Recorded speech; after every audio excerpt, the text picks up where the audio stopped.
My name is Maya, and a few weeks ago, my ex husband's new wife told my daughter something so cruel, so personal, that it cracked the surface of everything I'd worked to rebuild after my divorce. She looked my daughter in the eye and said, "Your mom couldn't even keep a family together." My daughter is 11. She was just trying to enjoy a birthday party for her stepbrother, but instead she heard a woman who barely knows her mother try to rewrite our entire story in one sentence. I didn't find out until after, and when I did, I wanted to scream. I wanted to drive straight to their house and demand an apology, but I didn't. I stayed quiet. I let it settle. I let my daughter decide how she wanted to handle it. And at that next party, with a room full of kids and cupcakes and parents who had no idea what was coming, she picked up a fork, tapped a glass, and said, "Can I share what my dad texted my mom last night while lying next to you?" Everyone froze, and just like that, the party ended early. It's strange how silence can feel louder than words. After my divorce, that silence lived with me.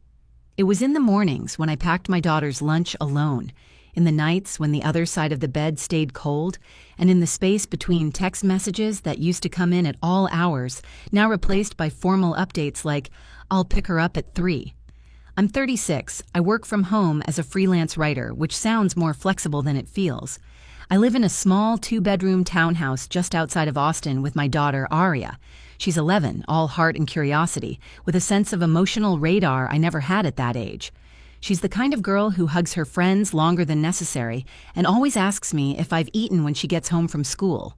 She didn't ask to grow up in a house without both parents, but she never once made me feel like I wasn't enough. Her dad, Daniel, and I were married for 12 years. We met in college, fell hard, married young, and tried to make life work as it came at us. The early years were good, messy, but real. When Aria was born, something shifted. It wasn't overnight, but I felt him pulling away inch by inch. By year 10, we were more like co-workers than partners. By year 12, he told me he wasn't in love anymore. 3 months later, he moved out. 14 months after that, he was married again. Her name is Brooke. She's a lifestyle influencer with a perfect smile and a curated personality that photographs well. She met Daniel at his gym. I saw her Instagram long before I met her in person. Pale neutrals, minimalist quotes, carefully posed workout sets. The kind of woman who uses the word energy in every sentence and signs her captions with hearts. When I met her, she was exactly who I expected. Polite in public, but cold. She called me Maya like it was a task. She smiled with her lips, not her eyes, and she treated Aria like a guest rather than family. At first, I tried to stay optimistic. Co-parenting is hard, but I believed if we all prioritized Aria, it could work. I communicated clearly. I never missed a drop-off. I encouraged Aria to respect Brooke, even when it stung to watch her walk into another woman's house every other weekend. I kept my boundaries and swallowed my pride. But something shifted last fall. Aria started coming home quieter. She'd retreat to her room more.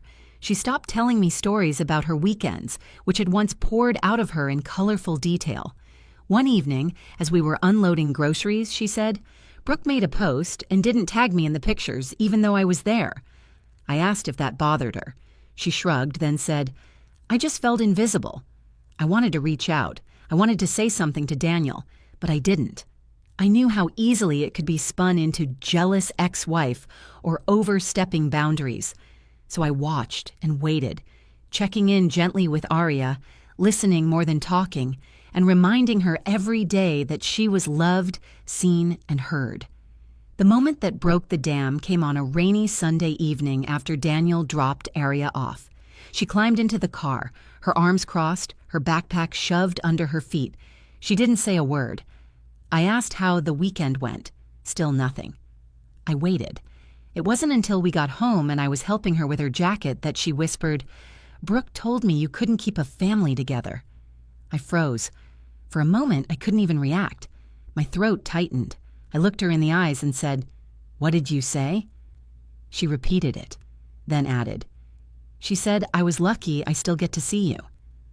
That night, I barely slept. My chest felt like it was on fire.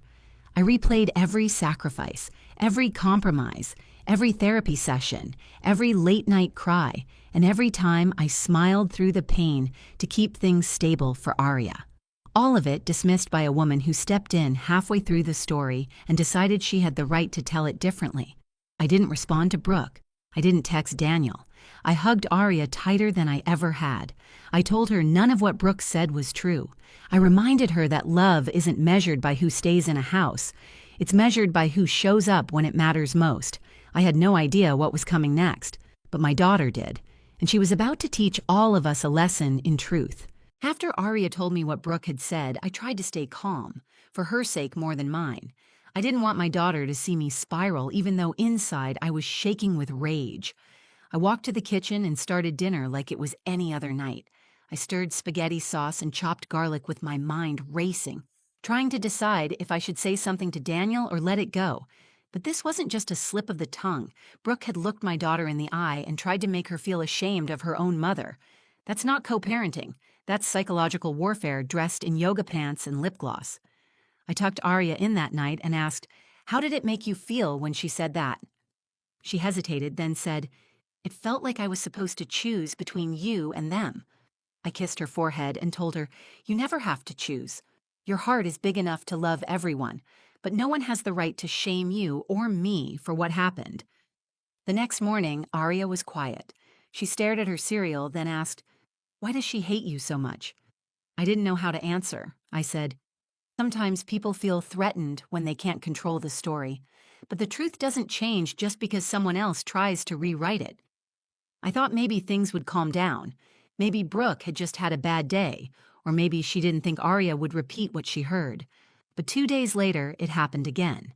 Arya came home early from her visit, not even making it through the full weekend. She walked in, tossed her bag down, and went straight to her room. When I followed her in, she was curled up on her bed. I sat down beside her. She didn't even look at me. She said, "Brooke said you should be grateful that Dad still lets you be involved." I felt my stomach drop. That word, "lets," like I was being granted permission to raise my own child, like I was the footnote in a story that I wrote with blood, sweat, and every ounce of strength I had left after the divorce. I texted Daniel, short, director.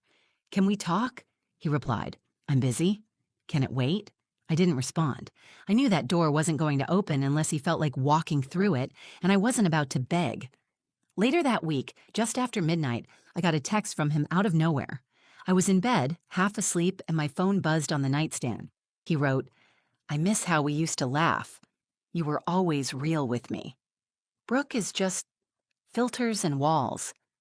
I stared at the screen for a long time. I didn't answer. I took a screenshot and saved it. I didn't want the words, but I needed the proof.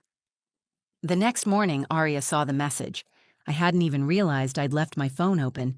She walked into the kitchen holding it and asked, "Did he mean it?" I looked her in the eyes and said, "It doesn't matter. What matters is that we don't let people lie to us about who we are." She nodded, but she was already thinking about something. I could see it in the way her face changed, the way her jaw clenched slightly like it did when she was preparing to answer a hard question in class. She didn't say much that day, but she started watching me more closely, noticing things.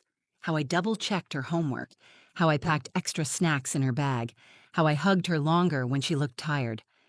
The next weekend was Brooke's son Braden's birthday party. He was turning 8. They invited Arya, and to my surprise, she wanted to go. She said it like a decision, not a request. "I'm going," she told me. "I want to see something." I looked at her, studying her face. She wasn't angry. She was calm. She had made up her mind. I asked, "Are you sure?" She nodded. "Yes." I dropped her off at their house on Saturday afternoon. As she walked up the driveway, surrounded by balloons and loud music and camera phones capturing every second, she didn't look back once. She walked through that front door like she belonged there, but she carried something with her that they weren't expecting. She had heard everything they said, and she wasn't going to stay quiet. Saturday morning felt heavier than most. Arya was already up when I came downstairs. She had dressed herself, combed her hair, and was zipping up her hoodie with a strange calmness in her eyes. She ate her breakfast without a word. No humming, no silly jokes, none of the quiet chatter she usually filled the room with. Just quiet focus. I was the one with nerves. Every part of me wanted to tell her she didn't have to go. I wanted to say, forget it, let's do our own thing today, just us. But I also knew something deeper was happening inside her. This wasn't a girl being dragged into drama. This was a girl walking into it with her head up. "You sure you want to go?" I asked, watching her lace up her sneakers. She looked up at me and nodded. "I need to." I didn't push. I didn't try to protect her with warnings or advice. She already knew what this was. It wasn't about revenge or attention.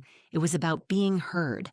And she had spent enough time being quiet. The party was at Daniel and Brooke's house. Suburban, two-story, white siding, everything always picture perfect. They had gone all out for Braden's 8th birthday.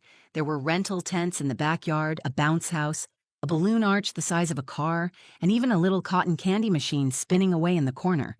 Music blasted from speakers. People I didn't know were already posing for photos. I pulled up to the curb, and Aria opened the car door without hesitation. "You want me to come in?" I offered. "Number, I'll text you when I'm ready." She shut the door gently and walked up the driveway with her gift tucked under one arm.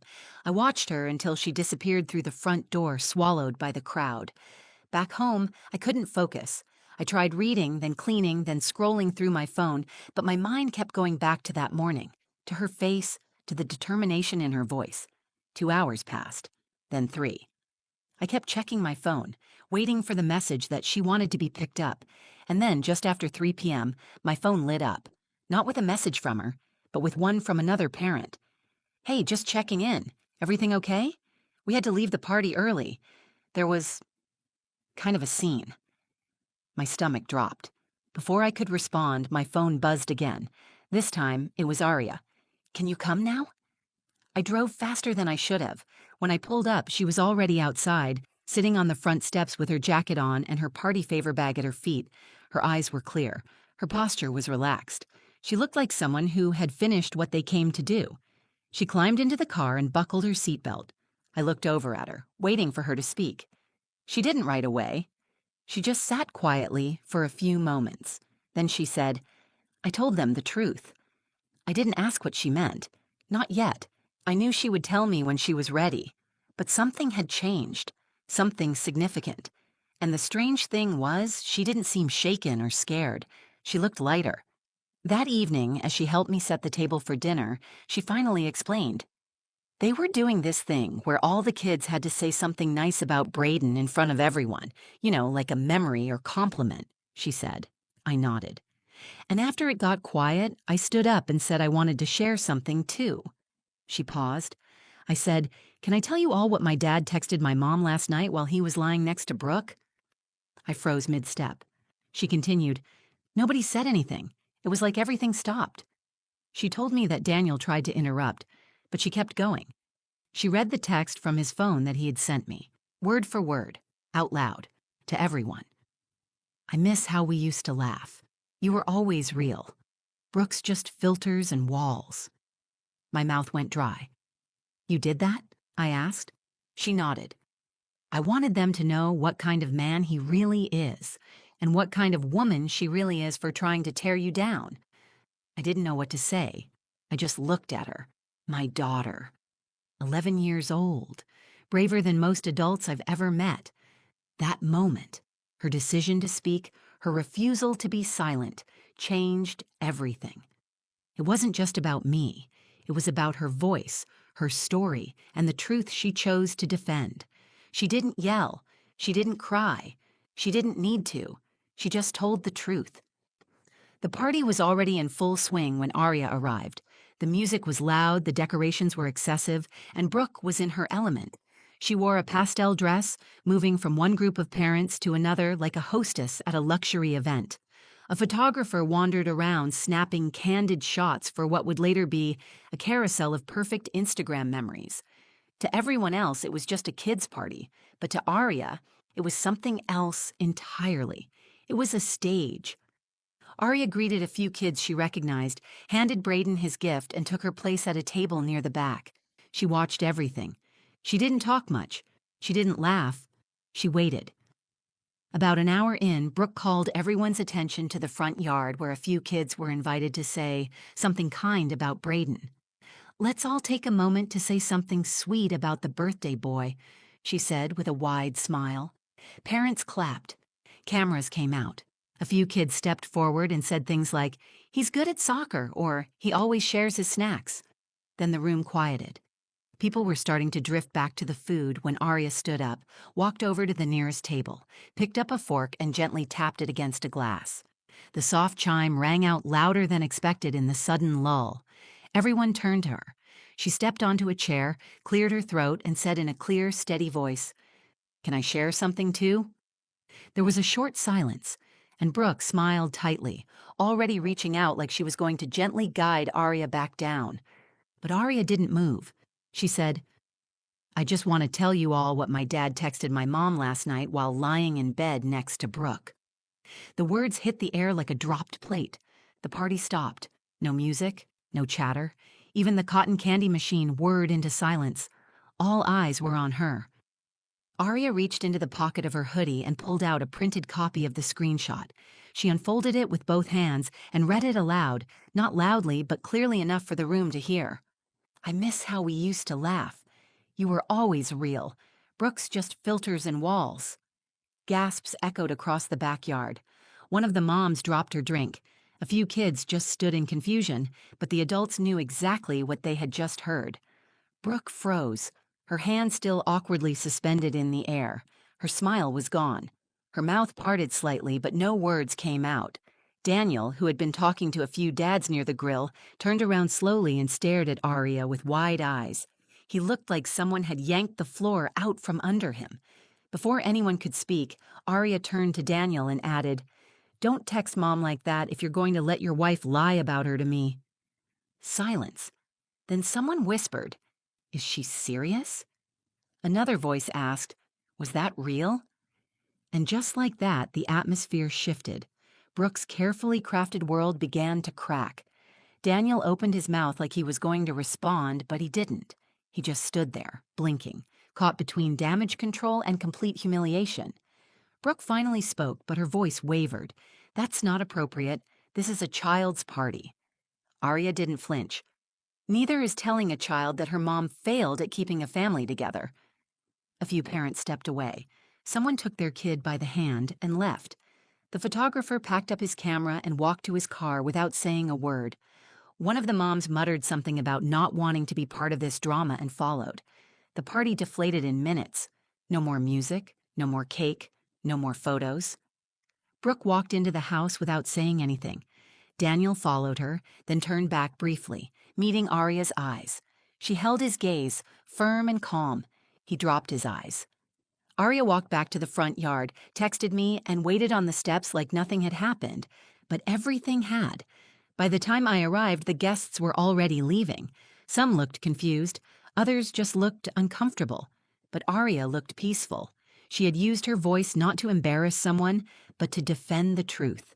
She hadn't lashed out. She had spoken clearly, simply, and honestly. And in doing so, she shattered a lie that had been following both of us for years. That was the moment everything changed. Not just for Brooke, not just for Daniel, but for me. Because my daughter didn't just defend me, she freed me. When we got home from the party, Arya kicked off her shoes like it was any other Saturday. She hung her hoodie on the hook, washed her hands, and wandered into the kitchen to grab a juice box. Not a single trace of guilt or regret crossed her face.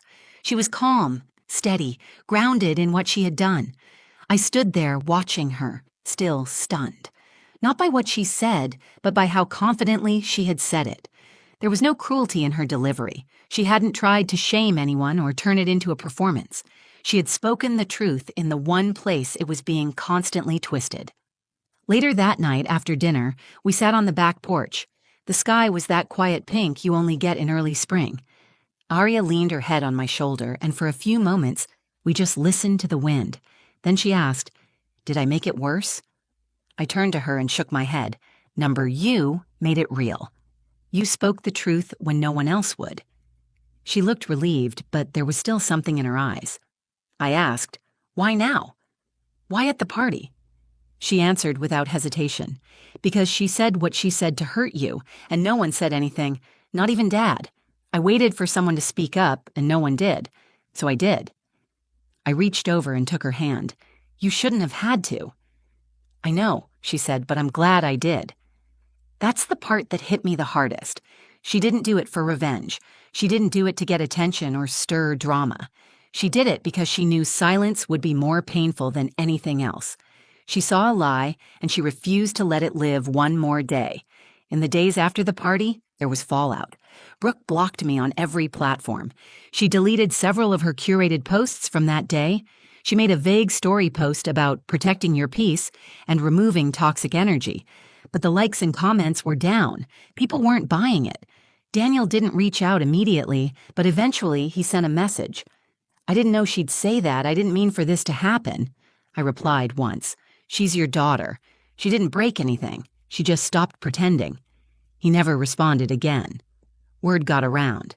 A few moms texted me to say they were proud of Aria. One even said, "I wish I had that kind of courage when I was her age." I did too. I had spent so much time trying to keep the peace, to stay polite, to avoid being the angry ex-wife. And in that space, I let too many people walk over the truth. Aria reminded me that silence doesn't always protect you. Sometimes it just makes people believe they can say whatever they want without consequence. In the weeks that followed, our home felt lighter. Aria started talking more, laughing more, drawing again. The distance that had been growing between us started shrinking. I think she finally believed I wasn't ashamed of our story, that I wasn't hiding from it. I had just been waiting for the right moment to stop surviving and start living. Sometimes I think back to that day and wonder what would have happened if she had stayed quiet, if she had swallowed the insult like I did so many times. Would Brooke still be planting poison in her ear? Would Daniel still be sending late-night texts like I was a secret? Would Aria still be walking through her days wondering which version of the truth to believe? I'm grateful I never had to find out. I didn't raise a perfect child. I raised a brave one. The kind who knows that love and honesty belong in the same room. The kind who knows that a mother's worth isn't defined by the version of the stories someone else decides to tell. And the next time someone tries to shame her for where she comes from, I know exactly what she'll do. She'll look them in the eye. She'll speak clearly, and she won't flinch. Because when the truth finally speaks, it doesn't whisper. It rings like a fork on a glass at a party no one will ever forget. If this story hit home for you, if you've ever had to rebuild yourself while someone else tried to tear you down, you're not alone. And if you're a parent doing your best in the middle of chaos, I hope this reminded you that your strength speaks louder than any lie ever could. If you felt something while listening, please give this video a like. It helps more people hear stories that matter.